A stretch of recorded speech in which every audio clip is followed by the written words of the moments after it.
चलो बच्चों, आज कक्षा 9 में देखते हैं अध्याय 12 ज्यामितीय आकृतियों में परिवर्तन। ज्यामितीय आकृति यानी कंपास बॉक्स की आकृति के माध्यम से जो आकृति बनाते हैं ज्यामितीय आकृति है या जिसमें दिशा त्रिदिशा का ज्ञान होता है, उसके माध्यम से आकृति बनाई जाती है, वह ज्यामिति है। ज्यामितीय आकृति में परिवर्तन, आकृति परिवर्तन। तो आकृति परिवर्तन क्या होता है? मूल आकृति पर क्रिया कर, मूल आकृति पर क्रिया कर उसकी स्थिति आकृति या आकार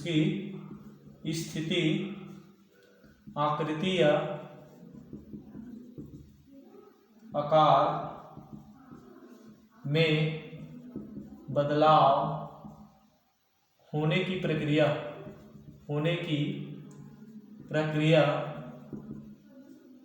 को परिवर्तन कहा जाता है। मूल आकृति पर क्रिया कर उसकी स्थिति आकृति या आकार में बदलाव होने की प्रक्रिया को परिवर्तन कहा जाता है। तो ये क्या है? परिवर्तन है। अब देखते हैं सममिति। सममिति एक सर्वांग सम की प्रक्रिया ही है। क्या है? सर्वांग सम की प्रक्रिया है। जब आकृति को, जैसे ये पुस्तक है, अब इस ओर जैसे व्यवस्थित करते हैं तो क्या वही पुस्तक होता है। तो ये क्या है? सममिति प्रक्रिया है। यानी एक आकृति या आकार को दूसरे में पूरा ढक ले तो क्या कहलाएगा? वो सममिति कहलाएगा। अब इसमें प्रतिबिंबित प्रक्रिया भी होती है सममिति। जैसे आप आईना के करीब जैसे खड़े होते हैं तो आप ही का चेहरा उसके स्वरूप दिखता है, या फिर जैसे आकृति बनाते हैं,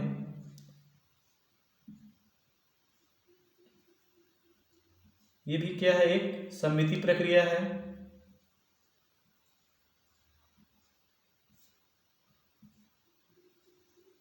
तो ये क्या है? ये सममिति प्रक्रिया है। तो इस तरह से सममिति यानी समान आकृति, समान माप का। अब देखते हैं इसमें प्रश्नावली अंतर्गत प्रश्नावली 12.1 में पहला प्रश्न है, निम्न आकृतियों में क्या क्रिया हो रही है? देखिए और लिखिए कि कौन सी क्रिया में परिवर्तित आकृति मूल आकृति के सर्वांग सम है। अब इसमें पहली जो आकृति है,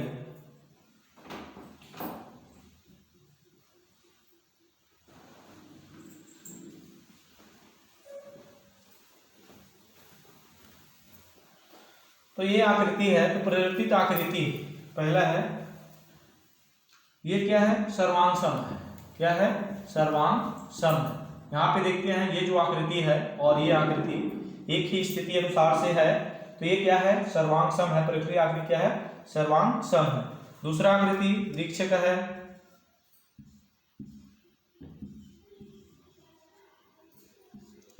तो यहाँ पे देखते हैं तो ये आकृति समरूप है लेकिन समान आकार का है। क्या? समान आकार का नहीं है, लेकिन हम क्या है? एक परिवर्तित आधार पे ये सममिति है लेकिन ये समान आकार का नहीं है, सर्वांग सम प्रक्रिया नहीं है, समरूप स्थिति में होता है। तो ये स्थिति अनुसार है। फिर तीसरा आकृति है घुमाव प्रक्रिया अंतर। फिर चौथा आकृति है कप का है, सर्वांग सम प्रक्रिया है। और फिर पांचवा आकृति भी क्या है? सर्वांग सम प्रक्रिया है। तो इस तरह से प्रश्नावली 12.1 में ज्यादा कुछ नहीं है। निम्न आकृतियों में क्या क्रिया हो रही है? देखिए और लिखिए कि कौन सी क्रिया में आकृति मूल आकृति के सर्वांग सम है। तो इसमें क्या है? पहला जो है सर्वांग सम है, दूसरा क्या? बढ़ाएंगे तब सर्वांग सम होगा, तीसरा में थोड़ा घुमाएंगे तब होगा, और चौथा क्या है? सर्वांग सम है, पांचवा भी क्या है? सर्वासम की प्रक्रिया है। तो इस तरह से यह प्रश्नावली 12.1 होता है। अब इसके पश्चात फिर हम आगे देखेंगे परिवर्तन के प्रकार। परिवर्तन के प्रकार, तो इसमें परिवर्तन के प्रकार में पहला है दृढ़ परिवर्तन। पहला क्या है? दृढ़ परिवर्तन। ऐसी क्रिया है जिनके मूल आकृति परिवर्तित आकृति के सर्वांग-सम होती है।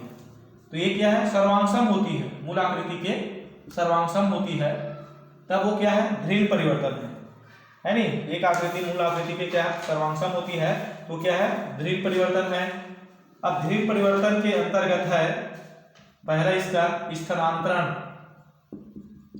नाम से स्पष्ट है, स्थान का परिवर्तन होना, स्थान का परिवर्तन होना। फिर इसका क्या है, दूसरा है परावर्तन।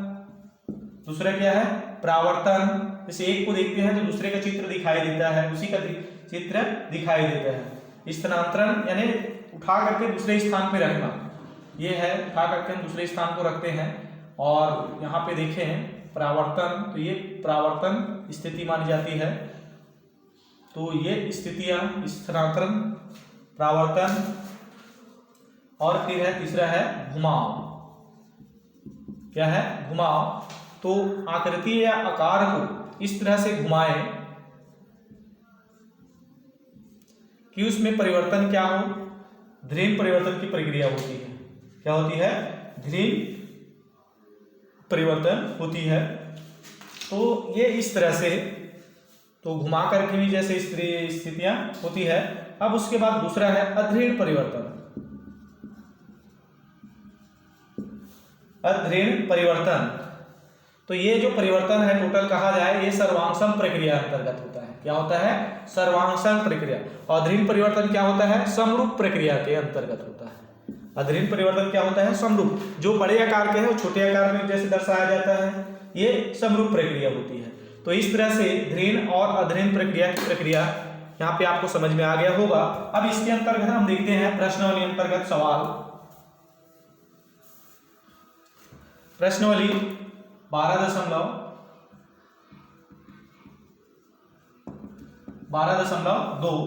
तो इसमें कुल जो प्रश्न है 5 प्रश्न है, और लगभग एक कहा जाए प्रायोगिक प्रक्रिया है और बाकी सरल भी है। जैसे पहला प्रश्न है, पहला प्रश्न बॉर्डर को कुछ इस तरह का है, इसे पूरा करें। जैसे ए आकृति, जैसे ए आकृति बनी हुई है,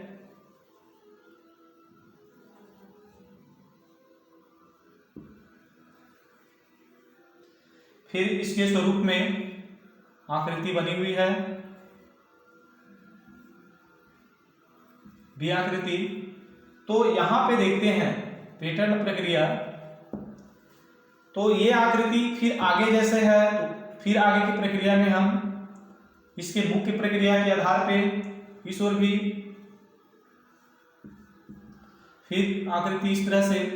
तो ये प्रक्रिया आगे स्थिति अनुसार इस तरह से हम pattern A B C D E F में भी इस तरह से हम क्या है बनाते जाएंगे। तो ये पहला स्थितियां हैं। फिर इसके बाद दूसरा सवाल है, ए को परिवर्तित रेखा मान करके आगे इसको पूर्ति करना है। जैसे दूसरा है, दूसरा परिवर्तित रेखा यानी एक रेखा इस तरह से बनी हुई है। अब इसमें ये चित्र जैसे ये आपका बना हुआ है, तो इसमें भी इसी अनुसार में आपको चित्र परिवर्तित करना है। तो ये जो ए की प्रक्रिया है, फिर दूसरा जो प्रक्रिया है, जिस तरह से वृत्त है तो इस तरह भी क्या होना चाहिए, वृत्त होना चाहिए। तो ऐसे स्थितियां यहाँ पे जो बनी हुई है, जैसे चौथा जो क्वेश्चन है इस तरह से,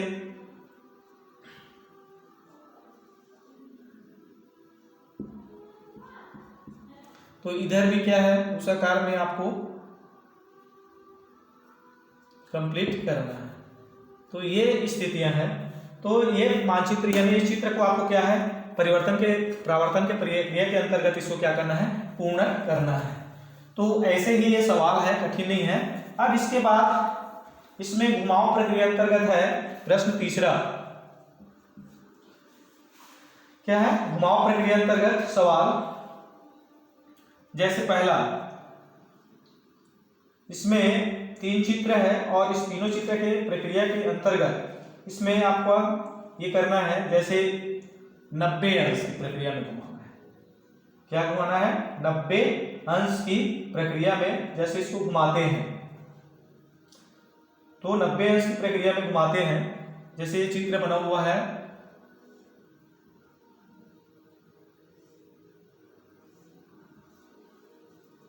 ठीक। अब इसको जैसे 90 अंश की प्रक्रिया में हम घुमाएंगे तो ये जो चित्र है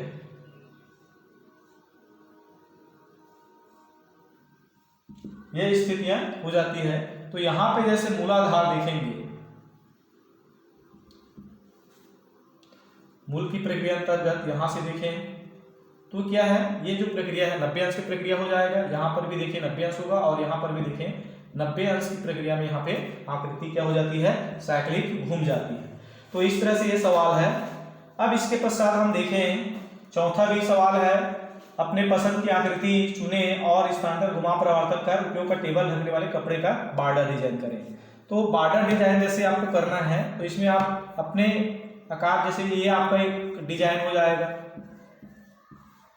आप बना सकते हैं इसी के रूप में। तो ये आपका इस तरह से बना सकते हैं, या फिर और डिजाइन जैसे ये आपको करना है तो ये ऐसा बना सकते हैं।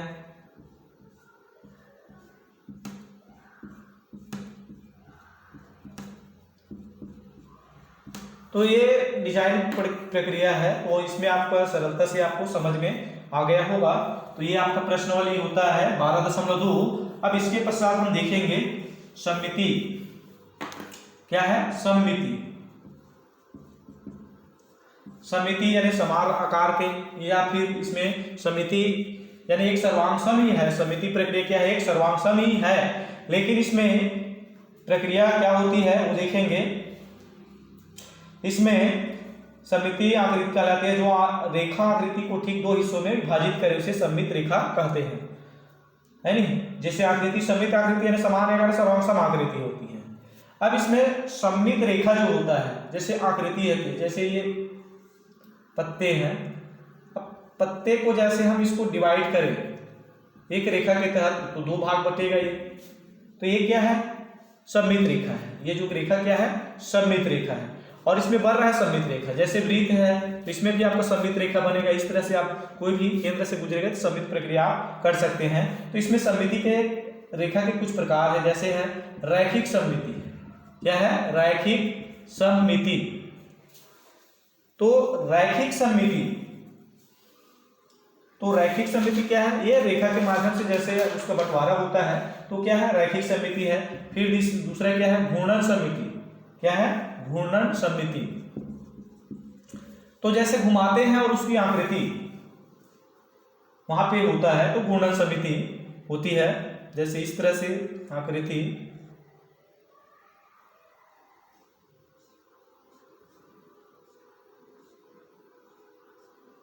तो ये आकृति जो है ये घूर्णन सममिति है। क्या है, घूर्णन सममिति प्रक्रिया अंतर्गत होता है। अब उसके बाद एक दूसरा घूर्णन सममिति हो गया। तो इस तरह से सममिति की प्रक्रिया अंतर्गत यहाँ पे जो सवाल आगे प्रश्नावली 12.3 में देखते हैं।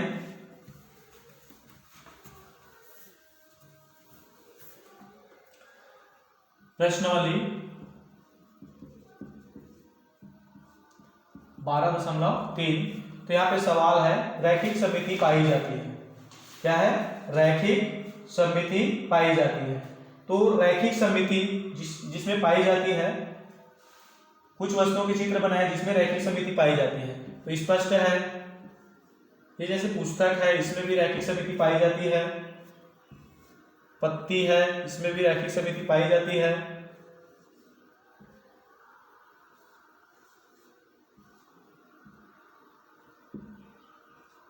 इसमें भी रैखिक सममिति पाई जाती है,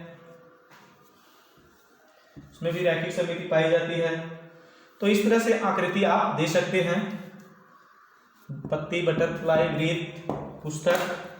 तो आप विभिन्न अपने आसपास की वस्तुओं को देख सकते हैं। बेंच है, कुर्सी है, टेबल है, थाली है, कप है। तो इसमें इस तरह से आपकी रैखिक सममिति की प्रक्रिया यहाँ पे देख सकते हैं। तो पहला क्वेश्चन। फिर दूसरा है, आप अपने पसंद की आकृति और उससे मूल आकृति मानकर एक पैटर्न डिजाइन करें। जैसे अभी जस्ट आपको बताया गया है, डिजाइन की प्रक्रिया आप यहाँ पे कर सकते हैं। ये आपका डिजाइन प्रक्रिया, इस तरह से पैटर्न डिजाइन आप यहाँ पे कर सकते हैं। तो ये समिति, रैखिक समिति के अंतर्गत, तो ये प्रश्न क्या है, ये दूसरा का पैटर्न डिजाइन कर सकते हैं। फिर इसके बाद तीसरा प्रश्न है, अंग्रेजी के अक्षर लिखे जिनमें दो सममित रेखाएं होती हैं। क्या होती है? दो सममित रेखाएं होती है। तो जैसे आप अंग्रेजी वर्णमाला लिखते हैं A B C D E F G H I J K L M N O P Q R S T V W X Y Z। अब यहां पे देखते हैं दो सममित रेखाएं, दो सममित रेखाएं इसके अंतर्गत होता है H के अंतर्गत, और दो सममित रेखाएं और X के अंतर्गत होता है। तो इस तरह से है। उसके बाद सममित रेखाएं नहीं है, तो सममित रेखाएं जिसमें नहीं बनता, तो देखें कौन कौन से नहीं बनता। ये F में नहीं होगा, G में नहीं होगा, J में भी नहीं होगा, N में भी नहीं होगा। तो इस तरह से R में भी नहीं होगा, Y में भी नहीं होगा, Q में भी नहीं होगा। तो ये इसमें सममित रेखाएं नहीं है। अब जिसमें चक्री सममित, तो ये केवल O में ही चक्री सममितता पाई जाती है, इसमें O में। तो इस तरह से आप इसमें सममिति का हल की प्रक्रिया यहाँ पे आप कर सकते हैं। रैखिक समिति की प्रक्रिया अंतर्गत चक्री समिति के अंतर्गत ये सवाल आपका प्रश्नावली 12.3 यहाँ पे क्लियर होता है। 12 अध्याय समाप्त होता है। अगला अध्याय ज्यामिति रचना है, अगले वीडियो में फिर आपको बताया जाएगा। धन्यवाद।